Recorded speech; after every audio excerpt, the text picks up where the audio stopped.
सलाम नमस्ते सत श्री अकाल। सुनियो की हाल ठीक हो? चलिए फिर अज दी सैर करिए।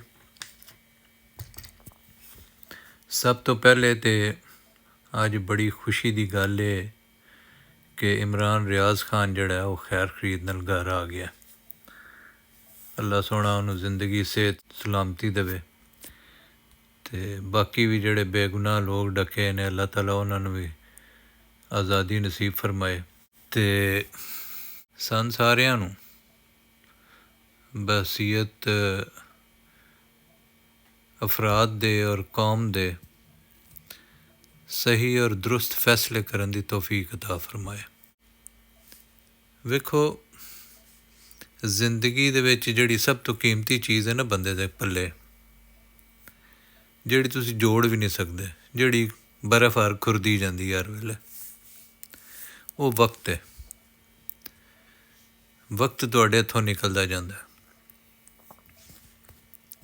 ज़माना है ना, ज़माना की है, ज़माना वक्त ही है ना। तो रब ताला कुरान पाक दे विच ज़माने की कसम खांदा है कि बंदा खसारे च। वो किवें खसारे च? वो इंज है कि भी उन्होंने एक लिमिटेड टाइम दिता गया तो वो टाइम गुजरता जाता है और वो गुजर जाना है। तो उन्होंने जो एक कोड ऑफ कंडक्ट दिता गया है कि भी यह ज़ाब्ता हयात है, जे तू ये मुताबिक ज़िंदगी गुजारी तो फिर तू कामयाब है, तो जे तू इंज ज़िंदगी ना गुजारी तो फिर तू नाकाम है और तू खसारे च है। तो वक्त जड़ा वेखो ना, वो घड़ी वाल वेखिए, वो सैकंड वो सूई जड़ी इंज दबा दब दौड़ती है पई। तो इस तरह साड़ी ज़िंदगी भी गुजरती जाती है। और वेखो कितनी तेज़ी नाल असी सड़क पर जा रहे हैं तो असी कोई मंजर भी ठीक तरह वेख नहीं पाते। ਉਹਦੇ ਵਿੱਚ एक नवा नज़ारा, एक नवी सूरत हाल सामने आ जाती है। जिंदगी भी जी बड़ी तेज़ी नाल गुजरती जाती है। तो ये कामयाब वो ने जड़े साहिब ईमान ने तो जड़े नेक अमल करते हैं तो एक दूजे को सबर की और हक गल की तलकीन करते हैं। सो एक जड़ा ना नुस्खा कीमिया रब ने दे दिता है कि तुसी जिंदगी किवें गुजारनी है। तो वो जड़ा थोड़ी ये जिंदगी भी अच्छी हो जाएगी। तो जो थोड़ी अख बंद होनी है, जो असली अख खुलनी है, तो इस जिंदगी के अमाल की बुनियाद उत्ते वो अगली जिंदगी भी सोहनी हो जानी है।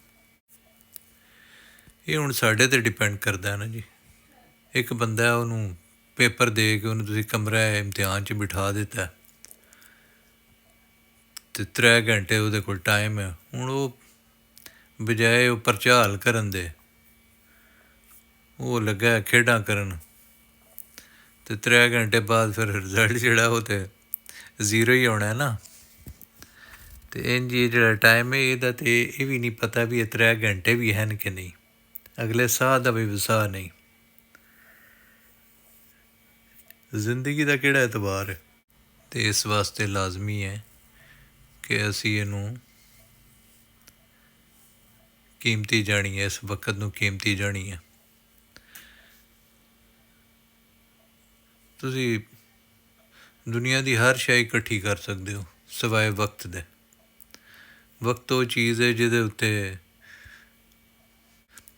दुनिया के ताकतवर तरीन लोगों का भी कोई हथ वस नहीं। वेखो ट्रैफिक कितनी डिसिपलिन दे नाल जा रही है तो सफ़र तय होंदा जांदा है। मौसम अच्छा है अज, बारिश वारिश भी नाल नाल थोड़ी बहुत होंदी है पई। होर सुनाओ। गल इंज है कि अल्लाह ताला जड़ा है ना वो बड़ा मेहरबान है। तो अल्लाह ताला बड़ा ਮਾफ़ ਕਰ ਦੇਣ ਵਾਲਾ। ਲੇਕਿਨ ਮਾफ़ੀ ਉਹਨੂੰ ਹੀ ਲੱਭਦੀ ਹੈ ਜਿਹੜਾ ਆਪਣੀ ਗਲਤੀ ਨੂੰ ਤਸਲੀਮ ਕਰ ਲਏ ਔਰ ਉਹਦੇ ਉੱਤੇ ਪਸ਼ੇਮਾਨ ਹੋਵੇ, ਸ਼ਰਮਿੰਦਗੀ ਦਾ ਉਹਨੂੰ ਅਹਿਸਾਸ ਹੋਏ, ਅਤੇ ਫਿਰ ਉਹ ਰੱਬ ਕੋਲੋਂ ਸੱਚੇ ਦਿਲ ਨਾਲ ਮਾफ़ੀ ਮੰਗੇ ਅਤੇ ਆਇੰਦਾ ਦੀ ਜ਼ਿੰਦਗੀ ਜਿਹੜੀ ਹੈ ਉਹਨੂੰ ਠੀਕ ਤਰੀਕੇ ਨਾਲ ਗੁਜ਼ਾਰਨ ਦੀ ਪੂਰੀ ਕੋਸ਼ਿਸ਼ ਕਰੇ। ਅਤੇ ਅੱਲਾਹ ਤਾਲਾ ਫਰਮਾਉਂਦਾ ਹੈ ਕਿ ਮੈਂ ਉਹਨੂੰ ਮਾफ़ ਕਰ ਦਿਆਂਗਾ। ਕਿ ਜਿਹੜੀ ਮੌਤ ਦੀ ਕੈਫੀਅਤ ਹੁੰਦੀ ਹੈ ਨਾ ਜੀ, ਉਸ ਤੋਂ ਪਹਿਲੇ ਅਗਰ ਕੋਈ ਬੰਦਾ ਤੋਬਾ ਤੈਬ ਹੋ ਜਾਂਦਾ ਤਾਂ ਰੱਬ ਸੋਹਣਾ ਉਹਨੂੰ ਮਾफ़ ਕਰ ਦਿੰਦਾ। ਅਤੇ ਅਗਰ ਸਾਡੇ ਕੋਲੋਂ ਕੋਈ ਗਲਤੀਆਂ ਹੋ ਗਈਆਂ ਨੇ ਜਾਂ ਜਿਹੜੇ ਮੁਕਤਦਰ ਲੋਕ ਨੇ ਉਹਨਾਂ ਕੋਲੋਂ ਕੋਈ ਗਲਤੀਆਂ ਹੋਈਆਂ ਨੇ, ਅਤੇ ਉਹਨਾਂ ਕੋਲ ਵੀ ਇਹ ਚਾਂਸ ਮੌਜੂਦ ਹੈ ਕਿ ਉਹ ਆਪਣੀ ਉਹ ਗਲਤੀਆਂ ਦੀ ਇਸਲਾਹ ਕਰ ਲੈਣ, ਉਹ ਸਿੱਧੇ ਰਾਹ 'ਤੇ ਲੱਗ ਜਾਣ, ਅਤੇ ਮਾफ़ੀ ਤਲਾਫੀ ਦਾ ਤਾਂ ਫਿਰ ਮੌਕਾ ਉਹਨਾਂ ਕੋਲ ਵੀ ਮੌਜੂਦ ਹੈ। ਯਜ਼ੀਦ ਦੀਆਂ ਫੌਜਾਂ ਵਿੱਚੋਂ ਹੋਰ ਜਿਹੜਾ ਸੀ ਉਹ ਤੌਬਾ ਤੈਬ ਹੋ ਕੇ ਆ ਗਿਆ ਅਤੇ ਉਹ ਸ਼ਹੀਦ ਹੋ ਗਿਆ ਸੀ ਔਰ ਕਾਮਯਾਬ ਹੋ ਗਿਆ। ਸੋ ਅਸਲ ਬਾਤ ਜਿਹੜੀ ਹੈ ਉਹ ਤਾਂ ਹੈ ਸਾਡੇ ਖਲੂਸ ਦੀ, ਸਾਡੀ ਨੀਅਤ ਦੀ। ਵਕਤ ਦਾ ਜਿਹੜਾ ਗਲਤ ਇਸਤੇਮਾਲ ਹੈ ਉਹ ਇੰਝ ਹੀ ਹੈ ਜਿਵੇਂ ਤੁਸੀਂ ਜ਼ਹਿਰ ਖਾ ਲਓ। ਤੁਸੀਂ ਅਗਰ ਵਕਤ ਨੂੰ ਅੱਛੇ ਤਰੀਕੇ ਦੇ ਨਾਲ ਇਸਤੇਮਾਲ ਕੀਤਾ, ਪੋਜ਼ੀਟਿਵ ਵੇ ਦੇ ਵਿੱਚ, ਮਸਬਤ ਅੰਦਾਜ਼ ਦੇ ਵਿੱਚ, ਅਤੇ ਫਿਰ ਚੀਜ਼ਾਂ ਮਸਬਤ ਹੁੰਦੀਆਂ ਜਾਣਦੀਆਂ। ਅਤੇ ਜੇ ਤੁਸੀਂ ਉਹਨੂੰ ਜ਼ਾਇਆ ਕਰ ਦਿੱਤਾ, ਤੁਸੀਂ ਕੁਝ ਵੀ ਨਾ ਕੀਤਾ ਜਾਂ ਉਹਨੂੰ ਮਨਫੀ ਅੰਦਾਜ਼ 'ਚ ਇਸਤੇਮਾਲ ਕੀਤਾ, ਅਤੇ ਫਿਰ ਚੀਜ਼ਾਂ ਬਰਬਾਦ ਹੋ ਜਾਣਗੀਆਂ। ਅਤੇ ਫਿਰ ਮੰਜ਼ਿਲ 'ਤੇ ਜਾ ਕੇ ਜਿਹੜਾ ਨਾ ਕੋਈ ਰਿਜ਼ਲਟ ਨਹੀਂ ਨਿਕਲਣਾ ਅੱਛਾ। ਅਤੇ ਸਾਰੇ ਜਨਾਬ ਅਸੀਂ ਅੱਲਾਹ ਕੋਲੋਂ